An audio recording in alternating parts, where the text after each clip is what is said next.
सावन मास का 9वां अध्याय इस प्रकार है। यथा देवों के देव भगवान शिव ने सनत कुमार से कहा, हे सनत कुमार, इसके बाद अब मैं तुम्हें शुक्रवार व्रत की कथा कहूँगा, जिसे केवल सुनने मात्र से मनुष्य संपूर्ण आपदा से मुक्त हो जाते हैं। लोग इससे संबंधित एक प्राचीन इतिहास का वर्णन करते हैं। प्राचीन काल में पांडव वंश में उत्पन्न एक सुशील नामक राजा था। वह रूपवान, बलशाली, वह 64 कलाओं का ज्ञाता, वह धर्म विद्या में निपुण था। उसे पुत्र प्राप्ति के अलावा अन्य किसी प्रकार का दुख नहीं था। उसने पुत्र प्राप्त करने के लिए बहुत प्रयत्न किए, परंतु उसमें वह सफल नहीं हो सका।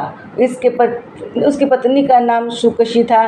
वह रूपवती, गुणवती, वह प्रजा कि वो पुत्रवत प्यार करती थी, परंतु पुत्र के अभाव में वह अत्यंत दुखी रहती थी। वह रानी स्त्री स्वभाव के कारण हर महीने कपड़ों को अपने उदर पर बांधकर पेट की वृद्धि करती थी।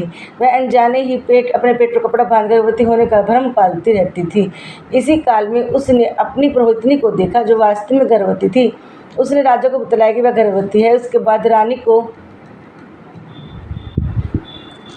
गर्भिणी जानकर राजा ने खुशी खुशी उसका पुष्पन अनवलोभन संस्कार करवाया। रानी ने तब उसे विदाई को राजी कर लिया, जिसने पुरोहितनी का प्रसव कराना था। 8वां महीना होने पर सीमंतोन्नयन संस्कार के समय राजा अत्यंत हर्षित हुए। उसके बाद उस पुरोहितनी पुत्री का प्रसव सुनकर वह रानी भी उसी के समान सभी प्रसव संबंधी चेष्टाएं करने लगी। पुरोहित की पत्नी चूँकि पहले बार गर्भवती थी, अतः प्रसूति कार्य के प्रति वह पूरी तरह अनजान थी, और प्रसव कराने वाली दाई भी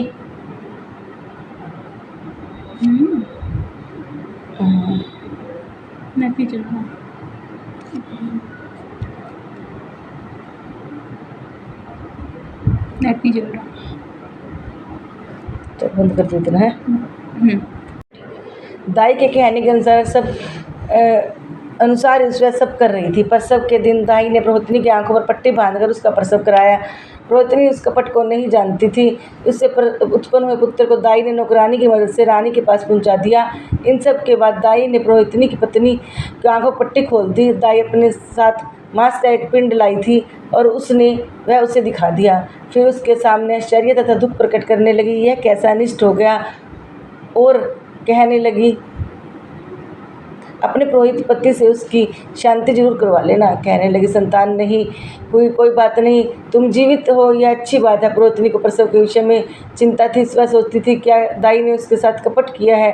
वसंत में उधर रानी ने राजा को बतलाया कि उसके पुत्र पैदा हुआ है। उस नाटक के बारे में किसी और को पता न चले। दाई का मुँह रानी ने धन देकर बंद कर दिया। शिव बोले, हे संत कुमार, राजा ने पुत्र का समाचार सुनकर जात कर्म संस्कार कराया और ब्राह्मणों को हाथी, घोड़े तथा रथ आदि प्रदान किए। राजा ने कारागार में पड़े सभी कैदियों को पूर्वक मुक्त करा दिया। इसके बाद राजा ने सूतक के अंत में नामकरण तथा अन्य सभी संस्कार किए। उन्होंने पुत्र का नाम प्रियव्रत रखा। दूसरी तरफ उस पुरोहितनी ने शुक्रवार के दिन सावन मास में जीवितिका का पूजन करवाया। उसने दीवार पर जीवितिका की मूर्ति बनाई, पुष्पों आदि से उसकी पूजा की और 5 दीप जलाकर गेहूं के आटे का दीप बनाकर प्रज्वलित किया। गेहूं के आटे का देसी घी में मिला पकाकर भोजन करती और भगवान शिव की प्रार्थना करती, हे माधव, मेरा पुत्र जहाँ कहीं भी हो उसकी रक्षा करना, क्योंकि वह जानती थी कि दाई ने उसे छल किया है। कथा के पश्चात वह प्रभु को नमन करती। बहुत दिनों तक वह ऐसा करती रही। जीवितिका की कृपा से वह बालक दूज के चांद के समान धीरे धीरे बढ़ने लगा, और पुरोहितनी की भक्ति और श्रद्धा से प्रभावित हो जीवितिका दिन रात उस बालक की रक्षा करती रही। इस प्रकार कुछ समय बीतने पर रानी की मृत्यु हो गई।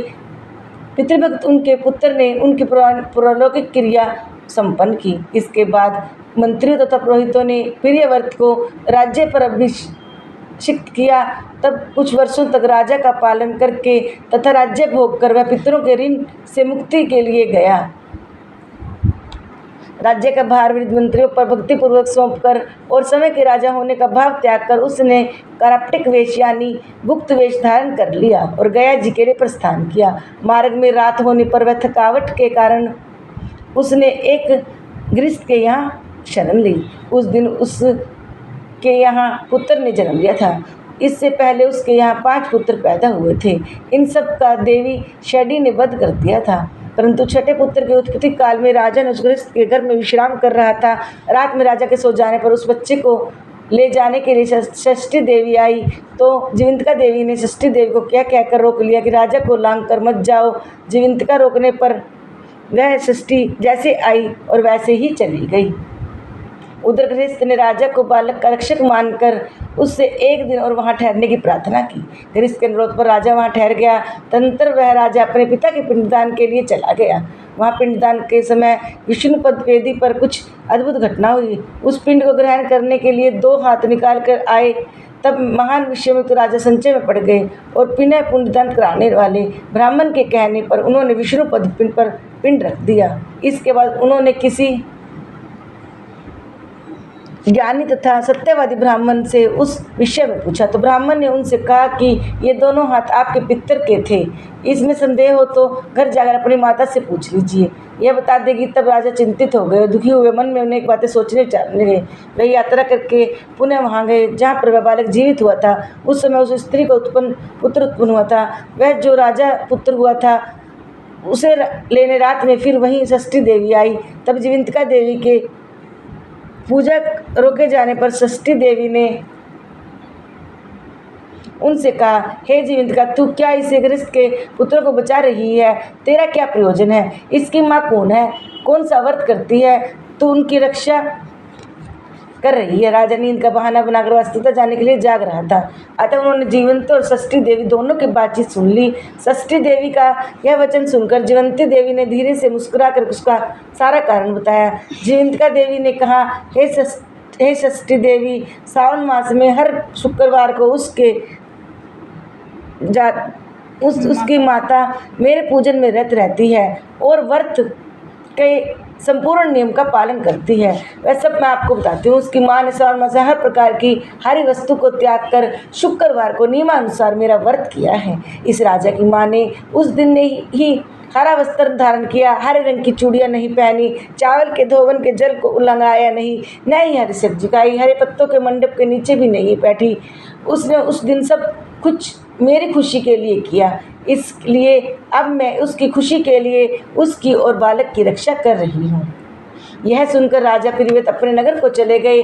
उनके देश के सभी नागरिक स्वागत के लिए तब राजा ने अपनी माता से पूछा, हे माता, आप तुम जीवंतिका देवी का व्रत करती हो? इस पर उसने कहा, मैं तो इस व्रत को जानती भी नहीं हूँ। इसके बाद राजा ने गया यात्रा का समुचित फल प्राप्त करने के लिए ब्राह्मणों तथा सुवासिनी स्त्रियों को भोजन कराने की इच्छा से उन्हें आमंत्रित किया। व्रत की परीक्षा लेने के लिए सुवासिनियों को वस्त्र, कुंचकी तथा कंकन भेजकर कहलाया कि आप सभी को भोजन के लिए राजवन में आना है। तब पुरोहित की पत्नी ने दूत से कहा, मैं हरे रंग की कोई भी वस्तु नहीं ग्रहण करती हूँ। राजा के पास आकर दूत ने इसके द्वारा कही हुई बात राजा को बता दी। तब राजा ने उसके लिए सभी रक्तवर्ण के शुभ परिधान भेजे। वह सब धारण कर जब पुरोहित की पत्नी राजभवन में आई, राजभवन के पूर्वी द्वार पर चावलों के धोने का जल पड़ा देखकर, वहाँ हरे रंग का मंडप देखकर वह दूसरे द्वार से गई। तब राजा ने पुरोहित की पत्नी को प्रणाम करके इस नियम का संपूर्ण कारण पूछा। इस पर उसने इसका कारण शुक्रवार व्रत बताया। उस प्रिय व्रत को देखकर पुरोहित पत्नी ने दोनों सतनों से बहुत दूध निकलने लगा। दोनों वक्षस्थलों में से ने इस राजा के दूध की धाराओं को पूर्ण रूप से संचित कर दिया। तब गया में विष्णुपदी पर निकले दोनों हाथों और जीवंतिका तथा षष्ठी दोनों देवियों के वार्तालाप तथा पुरोहित पत्नी के सतनों के दूध निकलने के द्वारा राजा को विश्वास हुआ कि मैं इसी का पुत्र हूँ। इसके बाद पालन पोषण करने वाली माँ के पास जाकर विनम्रता उन्होंने कहा, हे मात, डरो मत, मेरे जन्म का वृत्तांत सत्य बता दो। यह सुनकर सुंदर केशों वाली रानी ने सब कुछ सच सच बता दिया।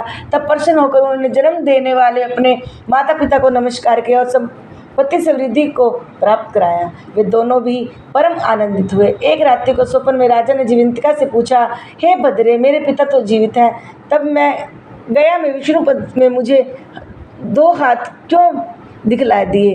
देवी ने राजा को स्वप्नावस्था में कहा, हे राजन, तुम्हें विश्वास में लाने के लिए मैंने माया रची थी, अब आप संचय न करें। शिव बोले, हे सनत कुमार, मैंने सावन मास में शुक्रवार व्रत का महात्म तुम्हें सविस्तार कह सुनाया। इस व्रत से मनुष्य की समस्त मनोकामनाएं पूरी हो जाती है और वह स्वासमर्थ हो जाता है, इससे कुछ भी विचारणीय नहीं है। इस प्रकार सगन पुराण के अंतर्गत ईश्वर सनत कुमार संवाद में सावन मास महात्म में शुक्रवार जीवंतिका व्रत का कथन नामक 9वां अध्याय समाप्त हुआ। बोलो शिव शंकर भगवान की जय, जीवंतिका माता की जय, बोलो सावन महात्म की जय, शिव परिवार की जय, उमापति महादेव की जय।